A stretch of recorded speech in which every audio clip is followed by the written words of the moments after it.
पूर्णिमा है, बहुत ही शुभ संयोग में यह पूर्णिमा तिथि मनाई जाएगी और इस पूर्णिमा तिथि के मौके पर भगवान विष्णु और माता लक्ष्मी की पूजा का विशेष महत्व होता है। वहीं आज के दिन भारत में राष्ट्रीय सांख्यिकी दिवस के रूप में भी मनाते हैं और आज कबीर जयंती भी है। इस मौके पर हिमाचल, शिमला वगैरह में बैंक बंद रहेंगे। वहीं हरियाणा राज्य में भी आज 29 जून का सरकारी अवकाश घोषित किया गया है संत कबीर जयंती के चलते हैं। और पश्चिम बंगाल में यूसीसी और योगी मॉडल लागू करने की तैयारी में है शुभेंदु सरकार। आज सोमवार को विधानसभा में 5 विधेयक पेश किए जाएंगे बंगाल के मुख्यमंत्री शुभेंदु सरकार की तरफ से। वहीं पंजाब के मुख्यमंत्री भगवंत मान बोले कि सभी सिख विधायक और सिख मंत्री आज 29 जून को अकाल तख्त के सामने पेश होंगे। पंजाब में बेअदबी कानून पर अकाल तख्त के निर्देश के बाद भगवंत मान सरकार ने ये फैसला लिया है और इन सभी मंत्रियों विधायकों को यह आदेश जारी किया है। वहीं झारखंड रांची में भी रथ यात्रा को लेकर आज 29 जून से मेला टेंडर की प्रक्रिया शुरू होने जा रही है। जगन्नाथ मंदिर में रथ निर्माण ने पकड़ी रफ्तार। और उत्तर प्रदेश में स्मार्ट मीटर बिजली उपभोक्ताओं को बड़ी राहत दी है यूपी सरकार ने। अब आज 29 जून की आधी रात तक जमा कर सकेंगे बिल। कोई अधिभार यानी कोई एक्स्ट्रा सरचार्ज वगैरह शुल्क नहीं लिया जाएगा। यूपीपीसीएल की तरफ से ये लास्ट डेट बढ़ाकर आज 29 जून कर दी है। और उत्तर प्रदेश में आज फार्मासिस्ट की मुख्य परीक्षा भी आयोजित होने जा रही है यूपी SSSC की तरफ से।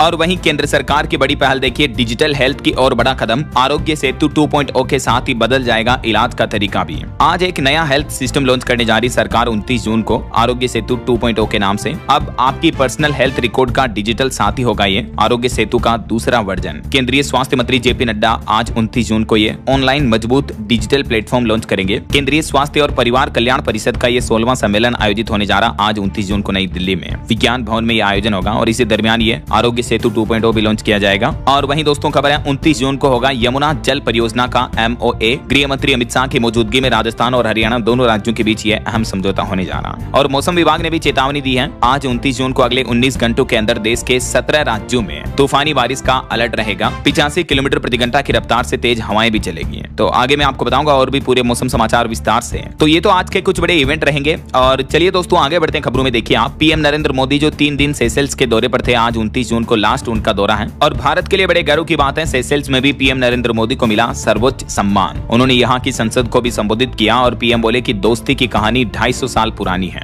आज से सैकड़ों सालों पहले सिर्फ 5 भारतीय सेशेल्स में गए थे, लेकिन आज सेशेल्स में भारतीय लोगों की तादाद काफी ज्यादा है। और यहाँ पीएम नरेंद्र मोदी को सेशेल्स के सर्वोच्च नागरिक सम्मान, जिसका नाम है गार्जियन ऑफ ब्लू होराइजन, इससे सम्मानित किया गया। तो इस सम्मान के बाद पीएम मोदी के पास दुनिया भर के 34 देशों के सर्वोच्च नागरिक सम्मान मिल चुके हैं अब तक, जो कि दुनिया के किसी भी देश के नेता, वर्ल्ड लीडर को मिलने वाले अब तक के सबसे ज्यादा सम्मानों में से एक है ये। पीएम मोदी के सेशेल्स दौरे के कुछ मोमेंट्स भी आप देख सकते हैं। उन्होंने यहाँ कच्छों को पत्तियां वगैरह खिलाई। सेशेल्स के राष्ट्रपति के साथ पौधारोपण अभियान में भी हिस्सा लिया। और इस दरमियान भारत और सेशेल्स दोनों देशों के बीच कई अहम समझौतों पर हस्ताक्षर हुए हैं। यूपीआई लागू करने पर भी सहमति बनी, यानी अब सेशेल्स में भी भारत का यूपीआई चलेगा। गूगल पे, फोन पे से पेमेंट हो पाएगा। तो ये तो कुछ पीएम मोदी के सेशेल्स दौरे के मोमेंट्स रहे। चलिए अगला अपडेट देखिए। पीएम नरेंद्र मोदी ने मन की बात के 135वें एपिसोड को संबोधित करते हुए कहा कि भारत आज समुद्र से लेकर आकाश तक सुरक्षित है। देश में 40 से ज्यादा C-295 विमान बनाए जा रहे हैं और योग में भारत ने 114 पदक जीते हैं। पीएम मोदी ने अपने मन की बात कार्यक्रम में 2 बीमा योजनाओं की भी तारीफ की और कहा कि महज 20 रुपए और 436 रुपए के प्रीमियम पर 2 लाख का सुरक्षा कवच मिलता है। इन दोनों योजनाओं का जिक्र किया पीएम ने इस दौरान। चलिए अगली खबर देखिए। गाँव के विकास का नया रोडमैप तैयार किया जा रहा। अब AI आधारित ऑडिट पोर्टल से योजनाओं की निगरानी आसान और पारदर्शी होगी।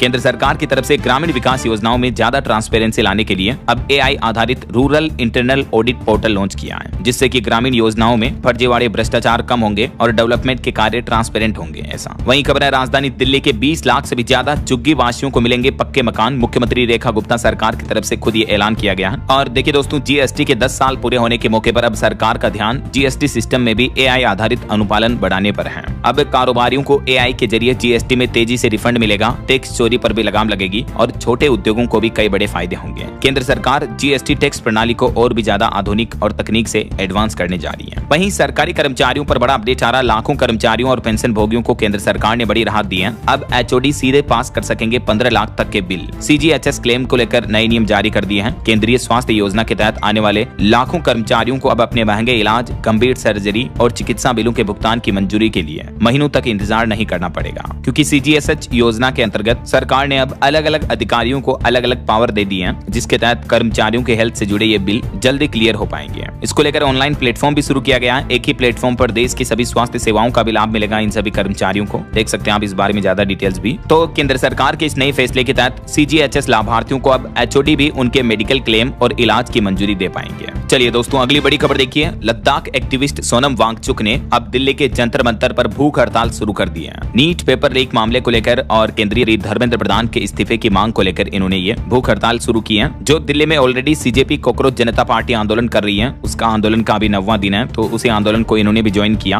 और बीते दिन रविवार से ही इन्होंने भूख हड़ताल शुरू कर दी है। और खबर है, भारत में अब 15 विदेशी यूनिवर्सिटी को कैंपस खोलने की मंजूरी दी केंद्र सरकार ने। अगस्त महीने से पहला बैच शुरू होगा। तो अच्छी बात यह रहेगी कि देश के युवा इन यूनिवर्सिटी में विदेश जैसी डिग्री ले पाएंगे। पढ़ाई का खर्च 30 से 40% तक कम होगा और कई तरह के एडवांस एजुकेशन कोर्सेज यहाँ से कर पाएंगे घर बैठे, मतलब हमारे देश से ही ऐसा। वहीं कुछ पॉलिटिक्स के अपडेट देखिए। सदन में कांग्रेस बोली कि सरकार ने ऑपरेशन सिंदूर के शहीदों की जानकारी छिपाई। सरकार ने कहा कि यह दावा सही नहीं है। रक्षा मंत्री का बयान गलत तरीके से दिखाया गया। अभी एक दिन पहले आपको बताओगे ऑपरेशन सिंदूर में भारत के 6 शहीदों के नाम सार्वजनिक किए थे केंद्र सरकार ने। तो अब इस मुद्दे पर भी राजनीतिक चर्चा होने लगी है। वहीं इधर पश्चिम बंगाल की राजनीतिक पार्टी TMC बागी गुट की भी 47 पूर्व पार्षदों के साथ बैठक हुई। ममता गुट ने शिकायत दर्ज कराई और कहा कि पार्टी के नाम और सिंबल का गलत इस्तेमाल हुआ। और दोस्तों, राम मंदिर चढ़ावा चोरी पर रिपोर्ट आ रही कि 8 आरोपियों के घर पर पुलिस ने एक साथ छापेमारी की। जिन आरोपियों को अभी 2 दिन पहले गिरफ्तार किया गया था, तो उन सभी आरोपियों के यहाँ रेड डाली गई। तीनों के घर और अलमारी बक्से भी खंगाले गए। अनुकल्प के यहाँ से एक डायरी भी मिली है। तो देखते हैं इस छापेमारी में और आगे क्या नए खुलासे सामने आते हैं। और अभी जांच में एक बात ये पता चली कि 5 जून को ही ट्रस्ट ने आरोपियों से 58 लाख रुपए बरामद किए थे। उसके बावजूद FIR दर्ज नहीं करवाई गई। और वहीं दोस्तों, महाराष्ट्र पुणे के एक केस केतन चेतन और सिया केस मामले पर खबर आ रही कि अब महाराष्ट्र पुलिस इन दोनों आरोपियों को वापस लोहगढ़ किला लेकर गई और ये पूरे केतन मर्डर का सीन रिक्रिएट किया गया। दीवार के पास से एक डमी को गिराकर देखा खाई में। आपको पता होगा अभी कुछ दिनों पहले सिया और चेतन ने मिलकर केतन को लोहगढ़ किले से गिरा दिया था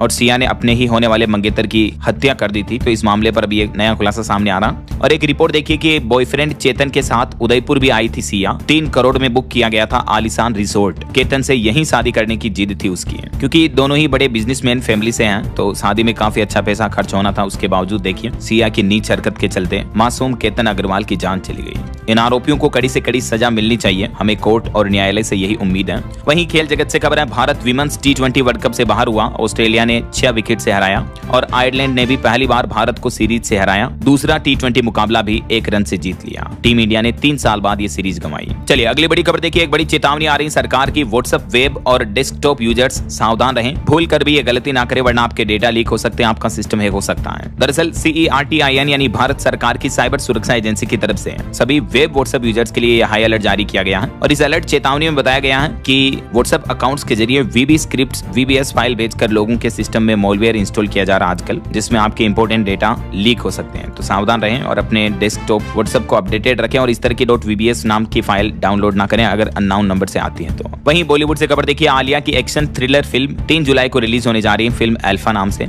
और अक्षय कुमार की welcome to the jungle film ने भी अब तक 59.5 करोड़ का कलेक्शन किया है। और एक बड़ी चौंकाने वाली रिपोर्ट देखिए दोस्तों, आजकल के नए जमाने के बच्चों के सपने भी बदल रहे हैं। आजकल की यूथ जनरेशन, छोटे बच्चे जो है वो वैज्ञानिक नहीं बल्कि इन्फ्लुएंसर बनना चाहते हैं। 60% बच्चों ने यूट्यूबर, इंस्टाग्राम इस तरह के इन्फ्लुएंसर बनने की इच्छा जताई है। अमेरिका में हुए नए शोध में सोशल मीडिया को बच्चे अपना फ्यूचर करियर बनाने का प्लान करें, देखिए आप। जबकि इससे पिछले वाली हमारी जनरेशन के बच्चे डॉक्टर, इंजीनियर, वैज्ञानिक, साइंटिस्ट इस तरह का बनना चाहते थे, राइट। लेकिन अब बच्चे यूट्यूबर, इंस्टाग्राम, रील इस तरह के इन्फ्लुएंसर से इन्फ्लुएंस हो रहे हैं। ये सर्वे डेटा में रिपोर्ट सामने आ रही है। वहीं टेक न्यूज से खबर है दोस्तों, अब जीमेल के बिल से अपने आप ट्रैक होगा आपका पार्सल। जीमेल का ऐप खोलते ही आपको डिलीवरी वगैरह की जानकारी मिल जाएगी। गूगल वॉलेट में नया AI इनबिल्ट फीचर लॉन्च करने जा रहा है गूगल। और रेल यात्रियों के लिए अच्छी खबर है, ट्रेनों में अब आपको हवाई जहाज जैसे लग्जरी टॉयलेट की सुविधा मिलेगी। दुर्गंध वगैरह नहीं आएगी। उत्तर मध्य रेलवे की तरफ से ये बड़ी परियोजना शुरू की जा रही है। रेलवे में टॉयलेट को अच्छे तरीके से मेंटेन किया जाएगा। और बड़ी खबर देखिए, मध्य प्रदेश में अब भू माफियाओं पर आसमान से नजर रहेगी। जैसे ही कोई सरकारी जमीन पर कब्जा करेगा तो सैटेलाइट से लाइव मॉनिटरिंग होगी और कब्जा होते ही तुरंत संबंधित विभाग और पटवारी को अलर्ट मिल जाएगा। मध्य प्रदेश के भोपाल से ये पायलट प्रोजेक्ट शुरू करने जा रही है MP सरकार। भोपाल में 32,000 एकड़ सरकारी खाली जमीन की सैटेलाइट से लाइव निगरानी रहेगी और धीरे धीरे पूरे MP में ये सिस्टम डेवलप किया जाएगा। वहीं दोस्तों उत्तर प्रदेश के किसान भाई लोगों के लिए भी अच्छी खबर है। फार्मर आईडी पोर्टल पर अब किसान खुद अपनी गलतियां सुधार पाएंगे, किसी भी सरकारी दफ्तर के चक्कर नहीं लगाने पड़ेंगे ऐसा। और खबर है अब दिल्ली मुंबई नहीं जाना पड़ेगा। झारखंड देवघर के एम्स में शुरू हुआ कैंसर का इलाज, 750 बेड का भी विस्तार होगा। झारखंड सरकार की ये नई पहल है। और हरियाणा सरकार की भी एक नई सुविधा देखिए, सरकारी स्कूलों के लिए लॉन्च हुआ स्पोर्ट्स इंफ्रास्ट्रक्चर पोर्टल। स्कूलों में खेल सुविधाओं को बढ़ावा देने के लिए हरियाणा की नायब सिंह सैनी सरकार की तरफ से ये नया ऑनलाइन डिजिटल डेटाबेस पोर्टल शुरू किया गया है। वहीं देखिए मेडिकल डिवाइस कंपनियों को भी केंद्र सरकार ने बड़ी राहत दी। अब मेडिकल डिवाइस बनाने के लाइसेंस मिलने में कम समय लगेगा। सरकार ने इससे जुड़े नियमों में भी बदलाव किया है। देश के चिकित्सा स्वास्थ्य विभाग की तरफ से बदलाव किया गया, देख सकते हैं आप। और इसके तहत अब लाइसेंसिंग प्रक्रिया आसान, ज्यादा पारदर्शी होगी। तो इस फैसले से मरीजों और उद्योगों दोनों को फायदा मिलेगा, फार्मास्यूटिकल इंडस्ट्री को भी बढ़ावा मिलेगा ना। वहीं हरियाणा सरकार ने संविदा कर्मचारियों को बड़ा तोहफा दिया। अब संविदा कर्मचारी भी 58 साल की आयु तक नौकरी कर पाएंगे। ये नौकरी की सुरक्षा दी गई है। और बड़ी खबर देखिए, अब आपका बैंक खाता होल्ड या फ्रीज होने पर घबराने की जरूरत नहीं है। गृह मंत्रालय के पोर्टल पर नई व्यवस्था शुरू हो चुकी है। साइबर अपराध या संदिग्ध लेन देन के कारण अगर आपका खाता फ्रीज हो जाता है तो आप गृह मंत्रालय के GRM पोर्टल पर अपनी कंप्लेंट रजिस्टर कर सकते हैं। 15 दिनों के अंदर अंदर आपको समाधान मिलेगा। ये सरकार की तरफ से सार्वजनिक सूचना जारी की गई है। और वहीं दोस्तों मध्य प्रदेश के सरकारी स्कूलों में 1 जुलाई से नियम बदलने जा रहे हैं। अब शिक्षक ही नहीं बल्कि अधिकारियों और कर्मचारियों के लिए भी ऑनलाइन हाजिरी अनिवार्य होगी। MP के स्कूलों में शिक्षा विभाग की तरफ से ये ई-अटेंडेंस सिस्टम लागू हो जाएगा 1 जुलाई 2026 से ही। अब कंपलसरी ऑनलाइन हाजिरी लगाना जरूरी होगा। इस संबंध में डिपार्टमेंट ने सभी कार्यालयों को निर्देश भी जारी कर दिया है। और केंद्र सरकार भी मनरेगा योजना की जगह 1 जुलाई से ही देश भर में VBG रामजी बिल के तहत ये योजना लागू करने जा रही है। इसकी भी तैयारियां पूरी हो चुकी हैं। सभी राज्यों और जिलों को एक्शन प्लान लागू करने के निर्देश भी दिए हैं। वहीं LPG गैस सिलेंडर उपभोक्ताओं के लिए भी बड़ा अपडेट आ रहा। 1 जुलाई से इन लोगों को नहीं मिलेगा इंडियन HP और भारत गैस का सिलेंडर, क्योंकि दोस्तों LPG वितरण को लेकर भी केंद्र सरकार की तरफ से नए नियम लागू किए गए हैं। एक तो सरकार का कहना कि 30 जून से पहले अपनी E-KYC प्रक्रिया पूरी कर लें, और दूसरा जिन लोगों के पास LPG और PNG दोनों कनेक्शन उपलब्ध हैं तो वो भी 30 दिन के अंदर अंदर अपना LPG कनेक्शन वापस सरेंडर कर दें। अगर आपके भी घर में PNG यानी पाइपलाइन के जरिए गैस की सुविधा अवेलेबल है तो आप अपने सिलेंडर वाले LPG कनेक्शन को सरेंडर करके वापस कैंसिल करवा दें ऐसा। बाकी और भी दोस्तों 1 जुलाई की तारीख बहुत ही अहम होगी, क्योंकि आधार कार्ड से लेकर पासपोर्ट चार्जेस समेत 1 जुलाई से कई सारे बड़े बदलाव, रूल्स चेंज होने जा रहे हैं हमारे देश में। 1 जुलाई से बदल जाएंगे 10 ऐसे जरूरी नियम। Passport, Aadhaar card, credit card, ITR, income tax return समेत इन सभी नियमों का आम आदमी की जेब पर सीधा असर पड़ेगा। तो